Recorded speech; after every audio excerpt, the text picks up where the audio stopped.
La Terre, une gigantesque masse de roches et d'eau volant à travers l'espace. Elle ne ressemble à aucune autre des planètes connues en ce qu'elle abrite la vie. Ce n'est pas seulement notre maison, c'est notre seul refuge dans l'univers. Mais comment est-elle devenue ainsi? Quelles étranges forces de la nature ont créé cette planète qui vit et qui respire et dont nous dépendons tous? C'est un mystère que les scientifiques commencent seulement à éclaircir.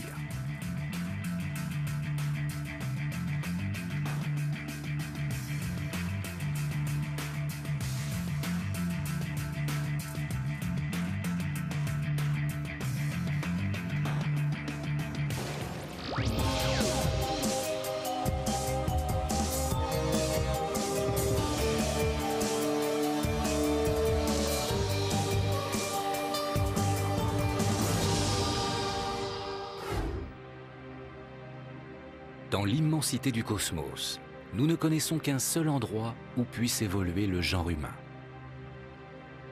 La Terre semble avoir été conçue pour nous. Elle nous fournit en eau, en nourriture et en air. C'est notre seul habitat et nous en sommes totalement tributaires.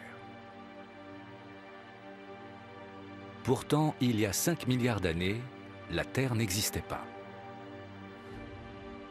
Là où se trouve à présent la Terre, aux confins de la galaxie de la Voie lactée, il n'y avait alors qu'un gros nuage de gaz et de poussière.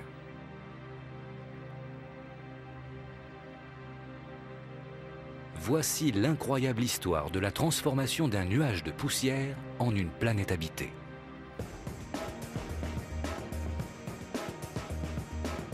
S'il y a quelqu'un qui connaît les facteurs de création d'une planète, c'est bien l'astronome Tom Fleming. Grâce à des télescopes comme ceux-ci, à Kitt Peak, au sud de l'Arizona, les astronomes ont pu reconstituer la naissance de la Terre.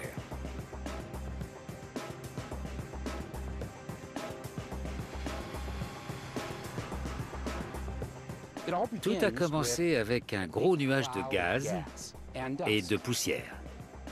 Des petites particules de saleté, des grains de sable, de silicium. Les scientifiques appellent ces formations de poussière et de gaz des nuages moléculaires. Mais ceux-ci n'ont rien à voir avec les nuages que nous avons sur Terre. Les nuages moléculaires sont énormes. Leur taille couvre plusieurs centaines d'années-lumière. C'est à partir de nuages comme ceux-ci, photographiés par le télescope spatial Hubble, que s'est formée la Terre. Les nuages sont constitués des débris de centaines d'étoiles mortes. Lorsque les étoiles des premières années de l'univers eurent brûlé tout leur combustible, elles explosèrent, répandant leurs cendres dans l'espace environnant.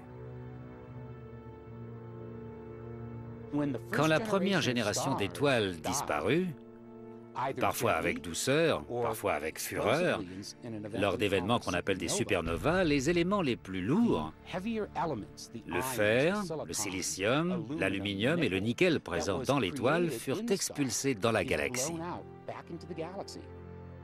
Ce cocktail d'éléments créa un nuage moléculaire. De ce nuage naquirent de nouvelles étoiles et des planètes. La force qui permit leur naissance se nomme la gravité. La même force qui attire les pommes vers la Terre attire également deux objets l'un vers l'autre dans l'espace.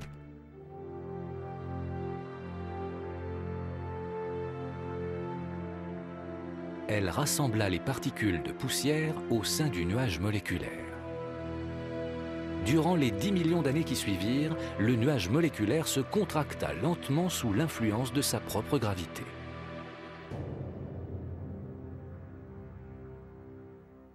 Alors que ce nuage de gaz se comprimait sous l'effet de la pesanteur pour devenir une étoile, quelque chose de très intéressant se produisit et je vais tenter de vous montrer ce qui est arrivé avec ces deux boules de plomb et ce plateau tournant. Donc je monte sur le plateau. J'ai à présent augmenté ma masse avec celle de deux boules de plomb. Je les tiens à bout de bras. La masse de mon corps est ainsi distribuée à une distance éloignée du centre. Thomas Fleming incarne un nuage moléculaire. Les poids représentent sa masse qui est tout d'abord répartie sur une immense surface. Bon, je vais demander à Lucie de me donner un coup de main pour me faire prendre de la vitesse. Dès que je commence à tourner, je vais rapprocher les boules vers le centre de ma masse. Regardez comme j'accélère. Mais si je les éloigne de nouveau, je ralentis. Comme vous le constatez, c'est exactement ce qui s'est produit avec le nuage interstellaire. Le gros nuage moléculaire tournait lentement sur lui-même. Lorsqu'il se réduisit, cette rotation accéléra. Alors que le nuage se contractait, l'énergie des matériaux arrivant à toute vitesse de l'espace provoqua le réchauffement de son centre. Cette boule tournante devint notre Soleil. Le reste du nuage tournait si fort qu'il se répandit en un vaste disque de poussière et de gaz. C'est le berceau de la vie, la matière qui allait former la Terre et toutes les autres planètes.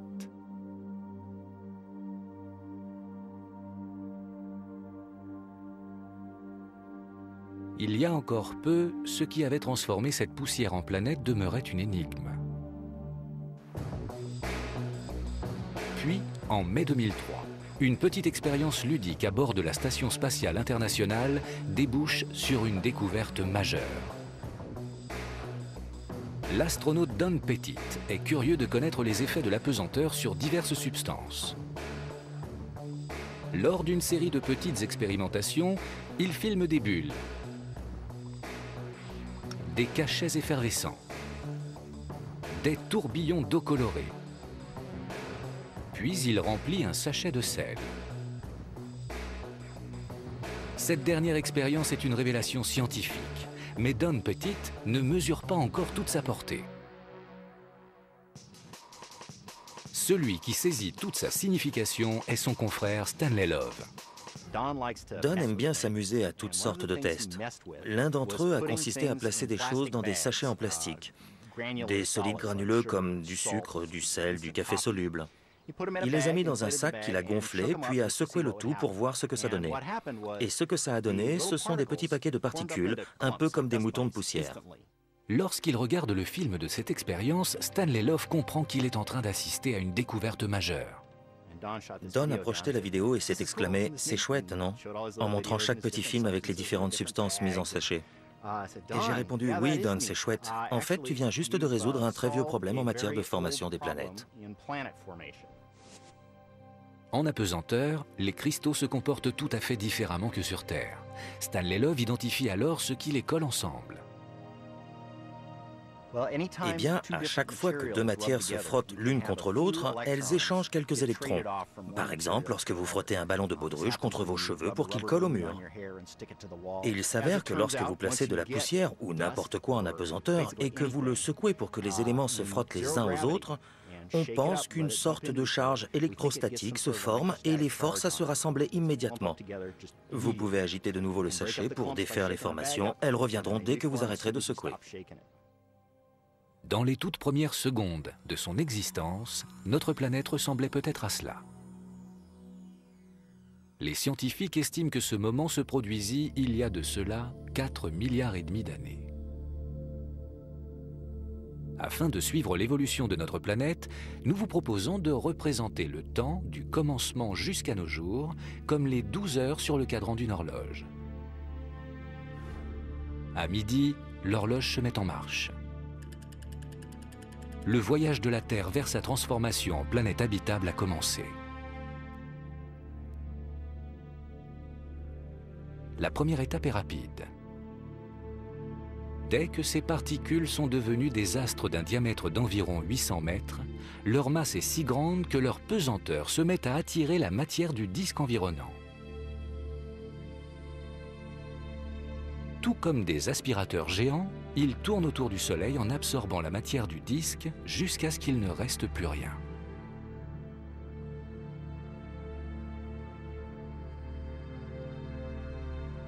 À l'intérieur du système solaire, ces agrégations se transforment en 20 planètes environ.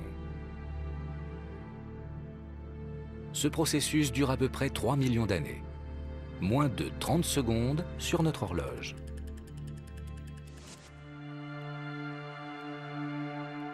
La prochaine étape dans l'évolution de la Terre est d'une violence extrême.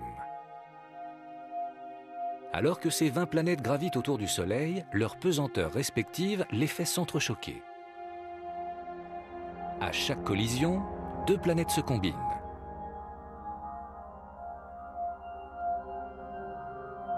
Avec le temps, ces collisions réduisent le système solaire interne à quelques planètes, dont Vénus, Mercure, Mars et la Terre.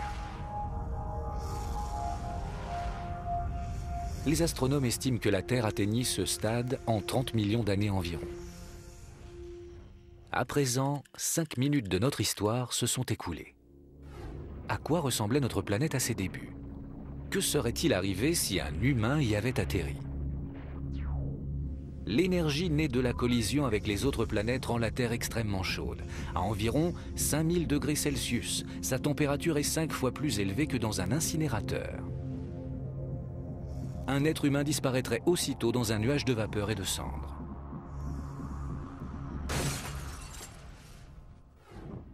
Mais alors même que notre planète refroidit, un autre danger la guette. Une tempête de particules chargées approche la jeune Terre. Elle est si violente qu'elle pourrait anéantir tout espoir de vie.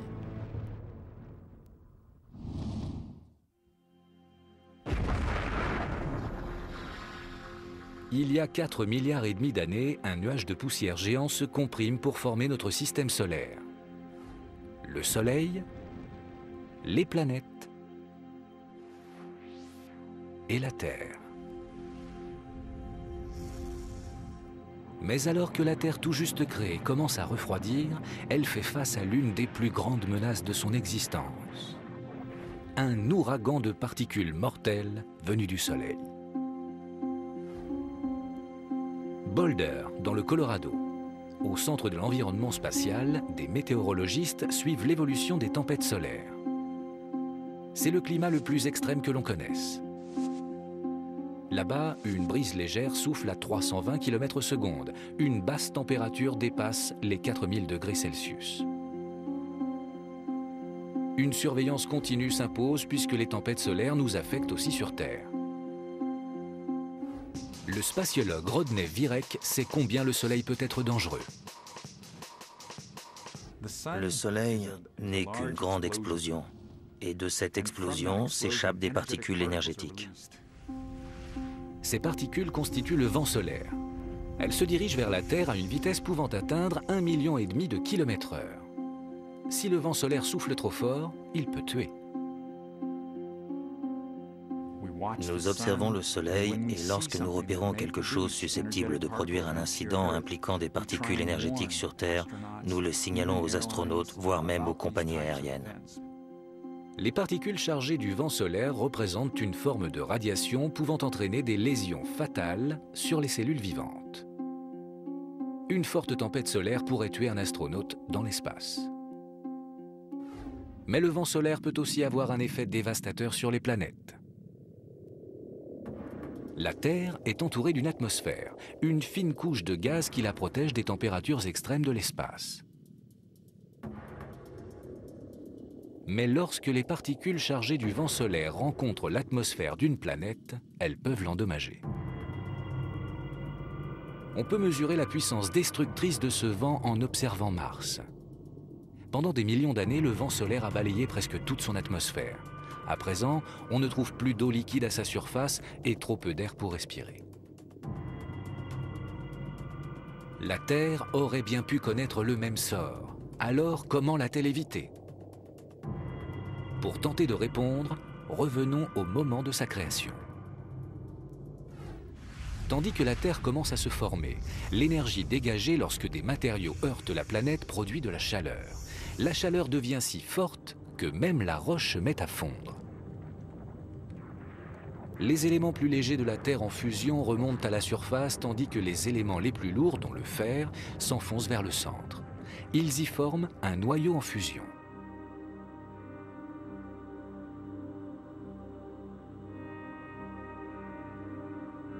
C'est ce noyau de fer qui nous protège des effets meurtriers des rayons du Soleil.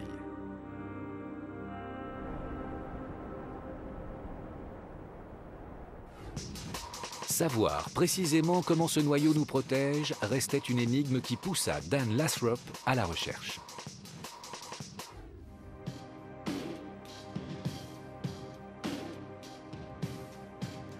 Dans son laboratoire de l'Université du Maryland, il fait tourner un modèle réduit du noyau afin d'observer son comportement.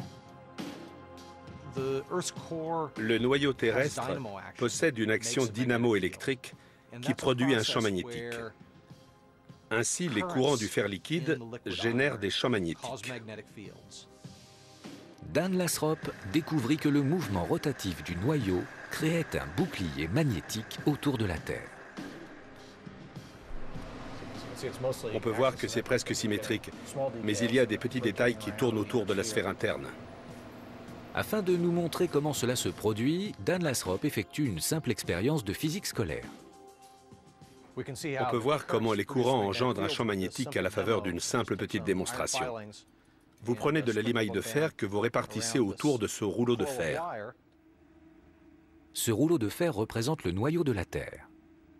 La limaille de fer va révéler la forme de tout champ magnétique. Maintenant, on branche le rouleau sur une source électrique.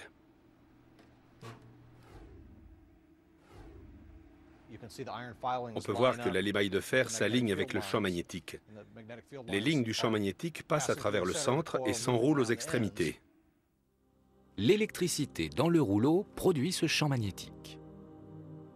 La même chose survient à une plus grande échelle avec le noyau de la Terre. Son champ magnétique dote la Terre de ses pôles nord et sud. Il s'étire également loin dans l'espace. On appelle cela la magnétosphère. Et voilà ce qui nous protège du vent solaire.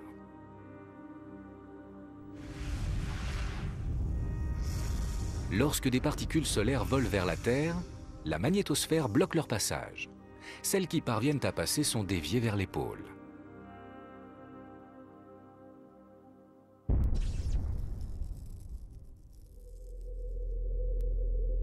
Là, alors qu'elles pénètrent dans l'atmosphère terrestre, elles réagissent aux molécules présentes dans l'air.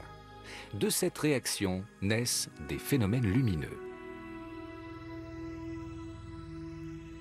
Les aurores boréales.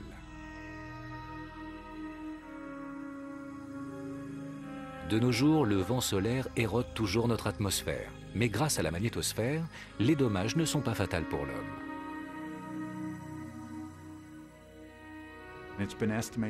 On estime qu'entre 2 et 5 kilos de notre atmosphère sont emportés par le vent solaire chaque seconde.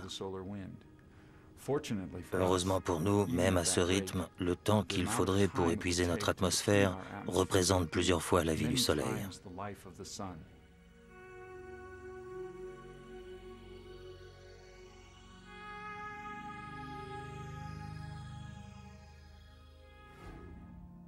Le champ magnétique produit par le fer au centre de la Terre a joué un rôle essentiel dans l'évolution de notre planète. Sans lui, nous n'aurions pas d'air à respirer.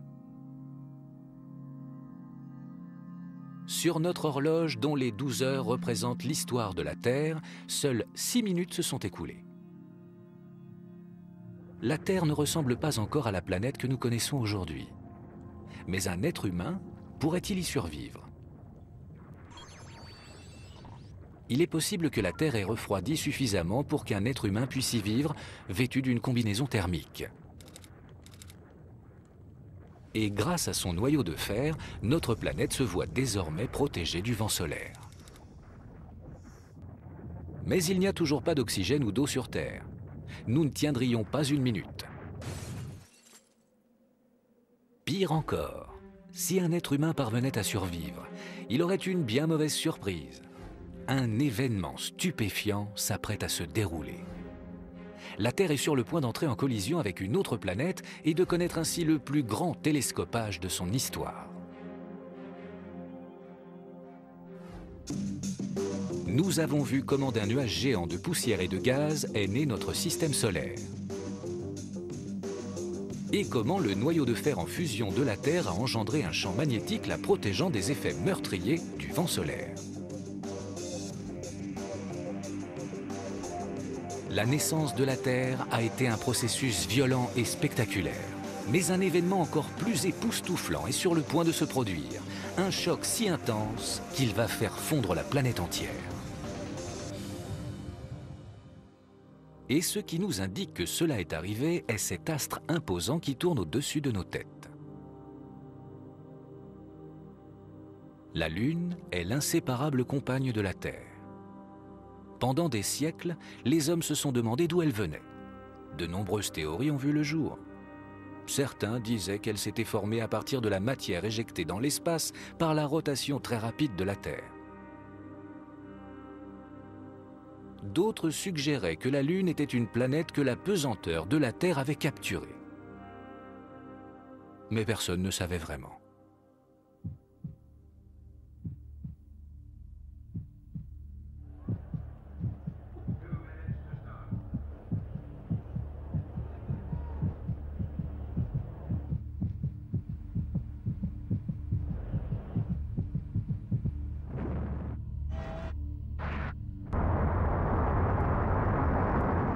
En 1963, les États-Unis lancent le programme Apollo. Une des missions vise à découvrir comment la Lune s'est formée. Allô Houston, Sweet 16 est arrivé. OK. Paré pour l'alunissage. À 3. Paré pour le contact. Contact. Wow, fantastique! À la fin des années 60 et au début des années 70, les astronautes américains visitent la Lune à 6 reprises. Ils y jouent au golf, s'essayent à la conduite tout-terrain et récoltent 380 kilos de roches lunaires pour que les scientifiques puissent les étudier à leur retour. Et si on soulevait celui-là? Pas question.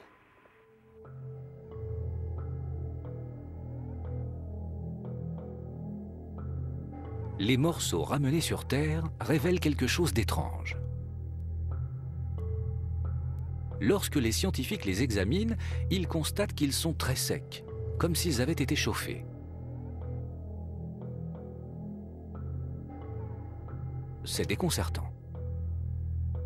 Il faut à présent que les théories sur la formation de la Lune expliquent ce mystère. Dans les années 90, la planétologue Robin Canup décide de mettre à l'essai une théorie inédite. Au moyen d'une simulation informatique, elle reproduit ce qui arriverait si la Terre venait à heurter une autre planète. Les résultats parlent d'eux-mêmes. Voici la simulation d'un impact avec une planète d'une taille à peu près équivalente à celle de Mars. La voilà en haut à droite, qui entre en collision avec la jeune prototerre, représentée par cet objet. Donc l'autre planète vient heurter la Terre à un angle très oblique, à environ 45 degrés. Vous voyez ce long bras de matière juste ici. C'est cette fameuse planète. Elle s'est étirée et déformée sous l'impact. Il y a un agrégat interne que l'on voit juste là, qui va de nouveau heurter la Terre.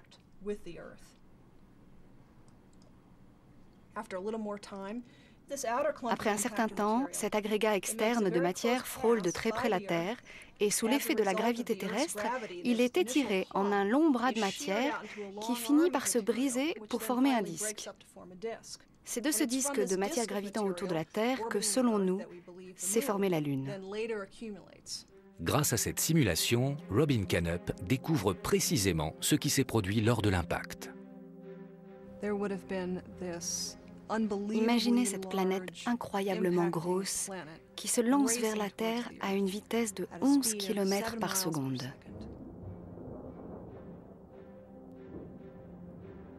C'était un objet énorme, une planète mesurant la moitié de la Terre elle-même. Elle a dû couvrir l'intégralité du ciel juste avant l'impact.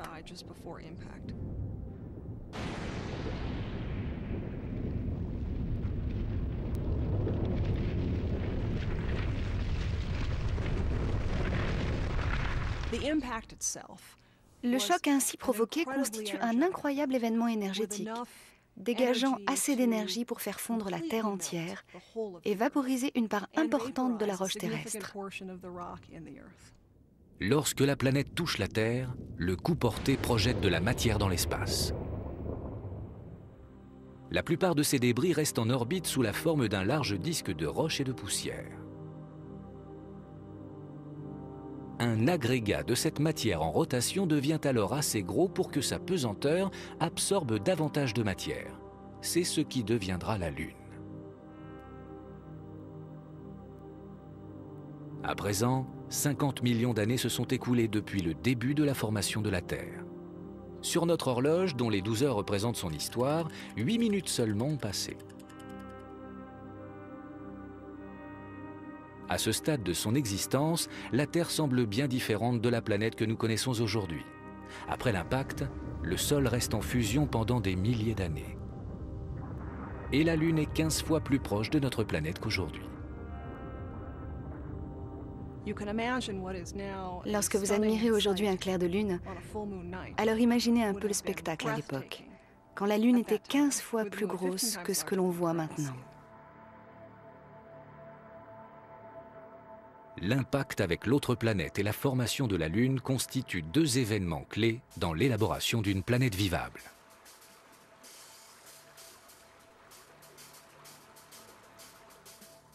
On imagine que la collision a incliné la Terre sur son axe.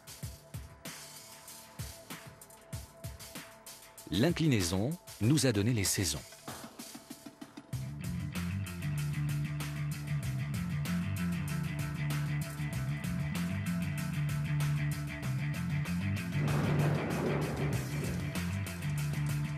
Grâce à cette inclinaison, le climat terrestre se modifie graduellement tout au long de l'année.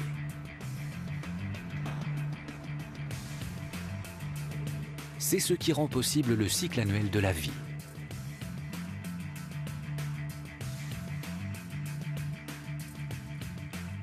La vie aurait pu se développer sur Terre sans ces saisons, mais cela aurait donné une planète bien différente de celle sur laquelle nous vivons.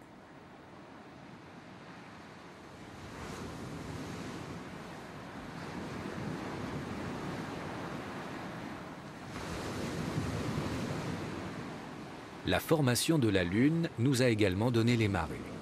Lorsque la Lune était proche, ces dernières étaient bien plus fortes, mais avec l'éloignement progressif de la Lune, elles se sont affaiblies.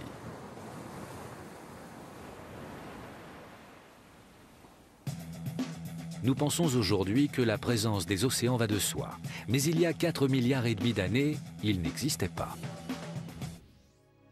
Et sans eau, pas de vie possible. D'où vient toute cette eau et comment est-elle arrivée ici constitue une des plus incroyables histoires de la science.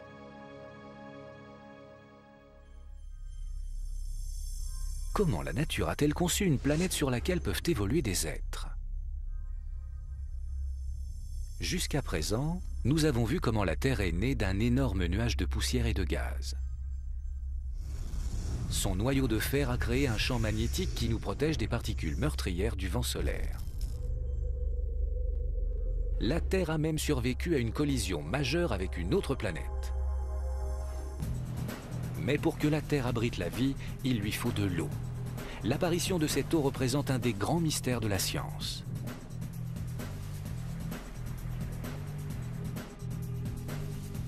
Notre planète contient aujourd'hui 1,4 milliard de kilomètres cubes d'eau, soit l'équivalent de 400 milliards de piscines olympiques.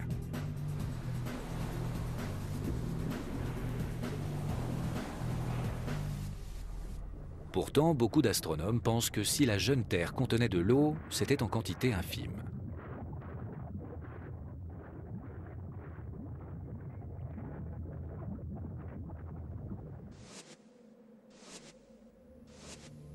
À l'époque de la formation de la Terre, le système solaire est bien trop chaud pour que l'eau demeure à l'état liquide. La zone s'étendant du Soleil à la ceinture d'astéroïdes est presque totalement désertique. La source d'eau la plus proche de la Terre se situe alors à 250 millions de kilomètres dans la ceinture externe d'astéroïdes. Là, bien loin de la chaleur du Soleil, l'eau gèle au sein d'autres planètes et de divers astres.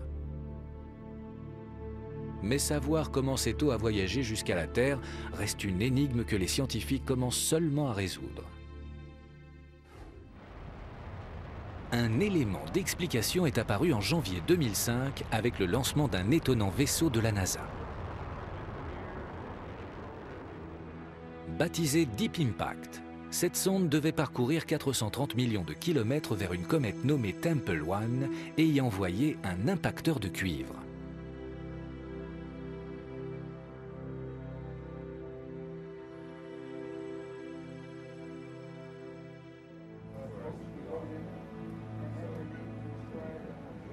Cette mission avait pour but d'appréhender des astres parmi les plus mystérieux de notre système solaire. Des siècles durant, les hommes ont soutenu que les comètes avaient apporté l'eau sur Terre. Quand ils regardaient la Lune, il leur semblait évident, vu ses cratères, que sa surface avait été bombardée par de larges objets. Et de tels objets avaient dû également heurter la Terre, bien que l'activité géologique plus dynamique de notre planète en ait depuis effacé toute trace. Les scientifiques étaient persuadés que les comètes renfermaient de l'eau sous forme de glace.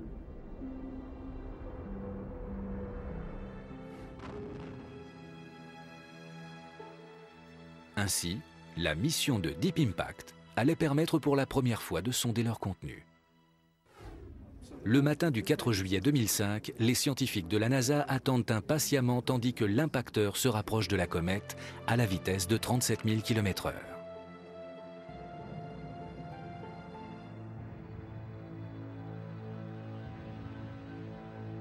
La comète est touchée de plein fouet.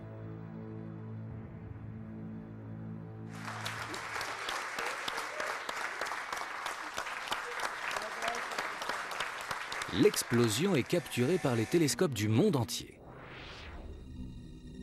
L'analyse des débris confirme alors que les comètes contiennent des quantités d'eau non négligeables. Mais ces astres auraient-ils pu apporter l'eau sur Terre?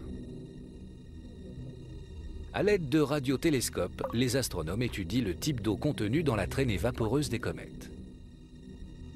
Ils cherchent à savoir si cette eau est la même que sur Terre. À ce jour, les scientifiques n'ont analysé que 3 comètes, mais les résultats ne semblent pas corroborer la théorie avancée. L'eau contenue dans ces comètes n'est pas la même que celle de nos océans. La théorie des comètes n'est pas tout à fait morte, mais elle part quelque peu en fumée. À sa place, les chercheurs explorent une nouvelle idée passionnante. Un indice essentiel surgit le 18 janvier 2000. Ce soir-là, le ciel à l'ouest du Canada s'éclaire d'une lumière vive. Des dizaines de témoins aperçoivent une météorite pénétrer dans l'atmosphère terrestre.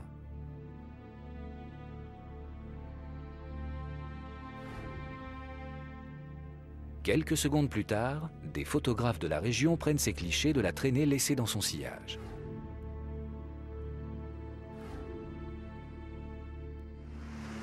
En tombant sur la Terre, la météorite se brise en dizaines de morceaux avant de s'enfoncer dans le lac Tagish en Colombie-Britannique. Il ne faut que quelques jours aux scientifiques pour arriver sur les lieux et en extraire les débris congelés. Les morceaux extirpés de la glace sont les mieux conservés de toutes les météorites retrouvées jusqu'alors. Un morceau intact est expédié au laboratoire de la NASA au centre spatial Johnson de Houston. Là, le spatiologue Michael Zolensky l'examine. Malgré son réchauffement dû à la friction lors de son entrée dans l'atmosphère, la météorite se révèle remarquablement bien conservée. Les météorites évoluent dans le froid de l'espace pendant des millions d'années. Elles sont donc vraiment glaciales. Lorsqu'elles entrent dans l'atmosphère à grande vitesse, elles deviennent en effet brûlantes en surface, mais elles ne se réchauffent que pendant quelques secondes. Pas assez pour que la chaleur ne pénètre au-delà de quelques millimètres. Cela signifie que lorsque les météorites atterrissent, elles refroidissent très rapidement. On entend des histoires de météorites qui, en tombant, auraient provoqué entre autres des incendies, mais c'est faux. Après quelques secondes, les météorites sont relativement froides au toucher. Mais puisqu'une météorite est fragile, comme celle du lac Tagish, l'endroit de son atterrissage fait toute la différence.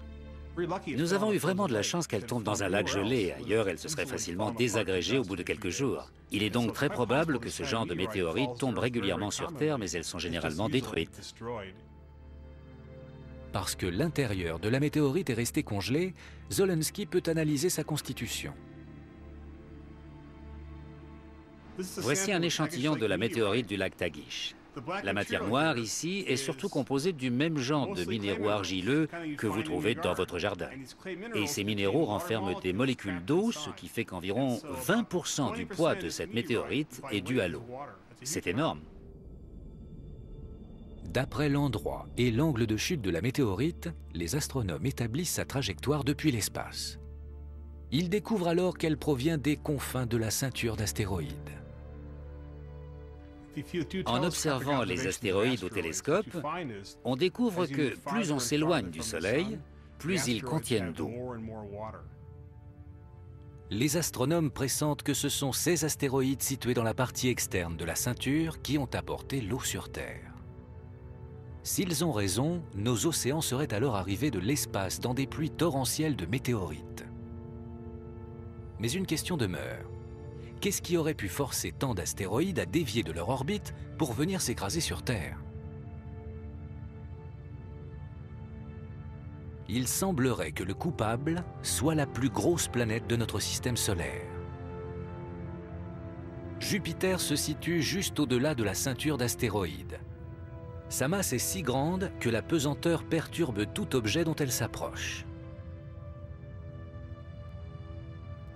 Dans un lointain passé, Jupiter modifia l'orbite circulaire normale de milliers d'astéroïdes en des orbites elliptiques qui croisaient le chemin de la Terre. La collision était alors inévitable. La Terre était bombardée.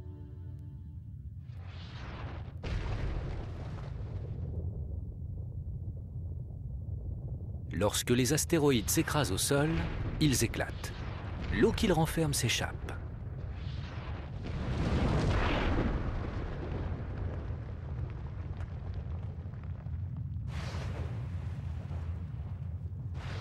Explosion après explosion, ils fabriquent les océans que nous voyons aujourd'hui.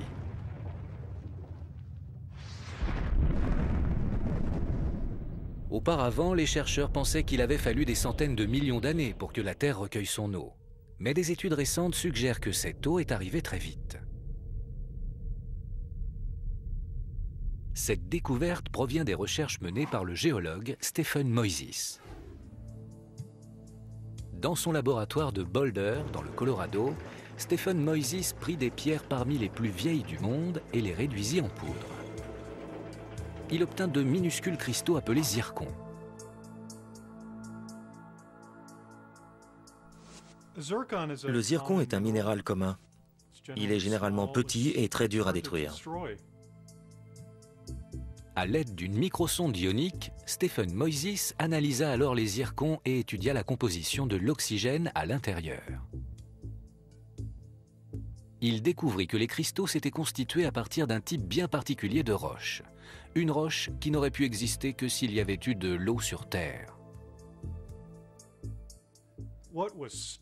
Ce qui était incroyable, passionnant, amusant, c'était que les zircons prouvaient non seulement que les choses à la surface de la Terre avaient atteint des conditions normales, mais aussi que l'eau était bien présente, qu'elle était partout.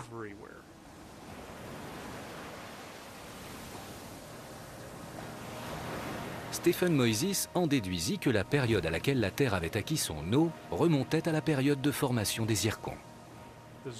Les zircons de certaines de ces pierres frisent les 4,4 milliards d'années. Cette découverte sous-entend que l'eau de la Terre est arrivée en moins de 150 millions d'années. Sur notre horloge, dont les 12 heures représentent l'histoire de la Terre, seules 25 minutes se sont écoulées depuis que la planète a débuté sa formation. À cette époque, la Terre n'a sûrement rien à voir avec celle d'aujourd'hui. La mer présente une forte teneur en fer, dont la majeure partie remonte du fond grâce à des évents hydrothermaux, et l'atmosphère est bien plus dense que maintenant. Un océan riche en fer nous serait apparu vert. Et une atmosphère plus dense aurait teinté le ciel en rouge.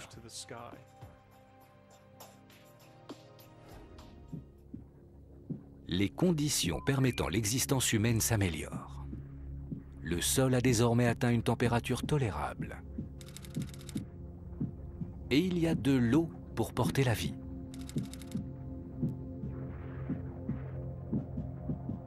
Mais subsiste un épouvantable problème. Les gaz de l'atmosphère sont essentiellement de l'azote, du gaz carbonique et du méthane. Pas une seule bouffée d'oxygène à l'horizon. Sans oxygène à respirer, impossible de survivre pour l'homme.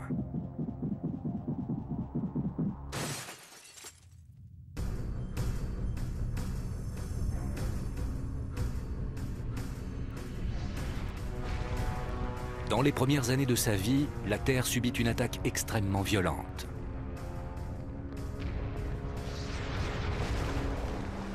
Peu à peu, l'activité se ralentit, jusqu'à ce qu'un demi-milliard d'années après sa naissance, la Terre est refroidie et se couvre d'océans. Mais toujours pas d'oxygène dans l'atmosphère. Sans lui, les animaux et les humains ne peuvent exister.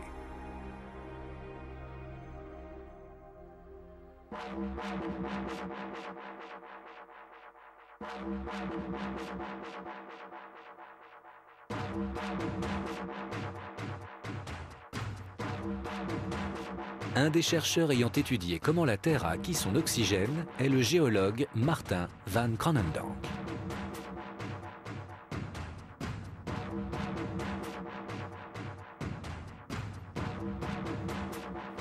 Ses recherches le menèrent vers la baie des Requins, sur la côte ouest de l'Australie.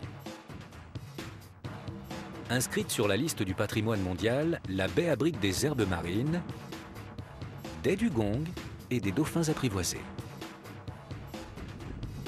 Mais Martin van Kranendonk était venu jusqu'ici pour observer des organismes bien plus vieux. C'est l'un des 2 seuls endroits au monde où l'on a repéré l'existence de ces étranges structures vivantes nommées stromatolithes.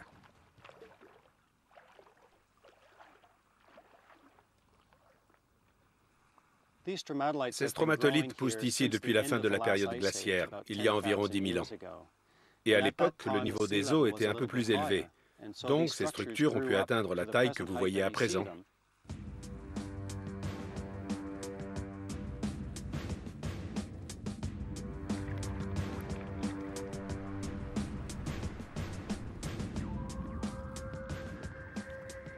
Les stromatolithes sont des structures primitives. Ici, ils prennent 2 formes, des petits monticules de bactéries vivantes et de limons, et des tapis de bactéries. La partie vivante du stromatolithe est constituée de bactéries bleu-vert qui se développent grâce à la photosynthèse. Elles utilisent l'énergie du soleil pour convertir le gaz carbonique en oxygène.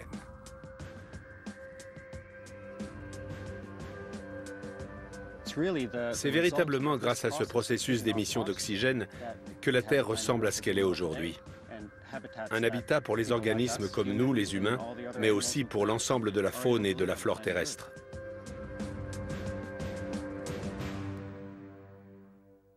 Ce qui convainquit Martin van Kranendonk que ces stromatolithes avaient créé l'oxygène de la Terre fut une remarquable découverte à 1600 km de là, dans une région reculée du nord de l'Australie.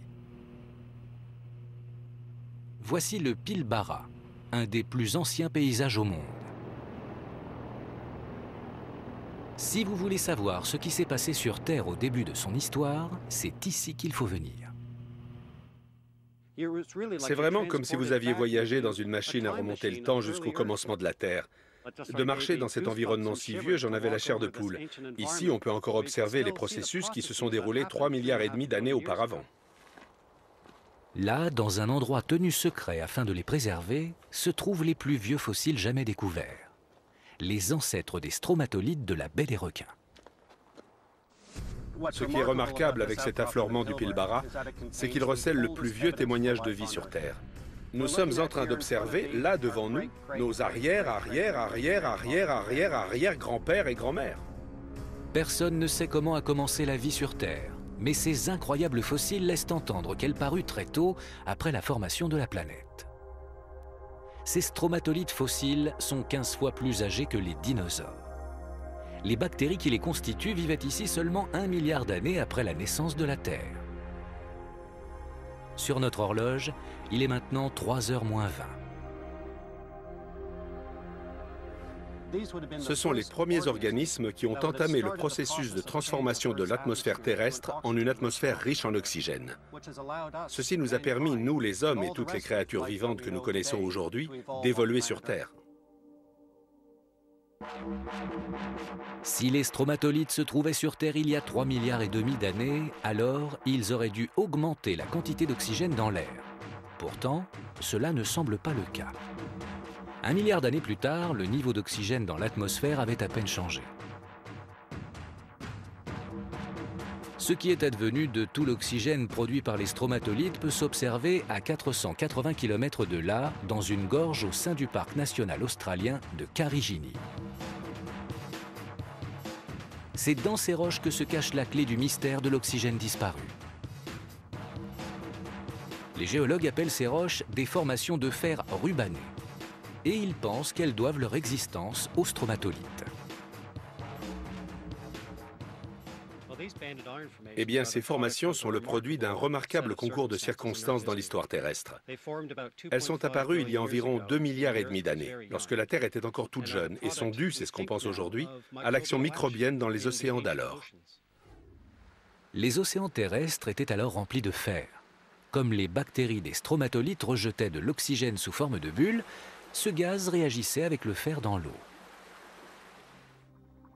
On peut voir ce qui s'est passé avec cette simple petite démonstration. Ce ballon d'eau contient du fer. Sa couleur est la même que celle des premiers océans terrestres. Cette pompe reproduit l'action d'un stromatolite qui rejette de l'oxygène. Dès que les bulles d'oxygène pénètrent dans l'eau, elles réagissent avec le fer pour former de l'oxyde de fer qui se précipite alors en rouille. Il y avait tant de fer dans l'eau des océans que durant plus d'1 milliard d'années, il absorba presque tout l'oxygène produit par les stromatolites. Quand la rouille se précipitait, elle retombait au fond des océans et se transformait alors en roche.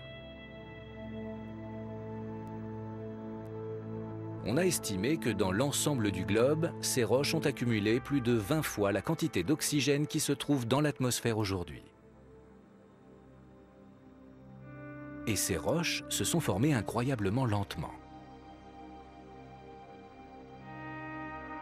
Sur notre horloge, dont les 12 heures représentent l'histoire de la Terre, nous constatons que notre planète s'est formée dans les 8 premières minutes. 25 minutes plus tard, elle a refroidi et recueilli de l'eau à sa surface. Mais il lui faudra encore 4h30 pour que la majeure partie du fer évacue les océans en se déposant dans ces roches. C'est seulement à partir de cet instant que le niveau d'oxygène dans l'atmosphère commence à augmenter. Cela s'est produit il y a environ 2,5 milliards d'années.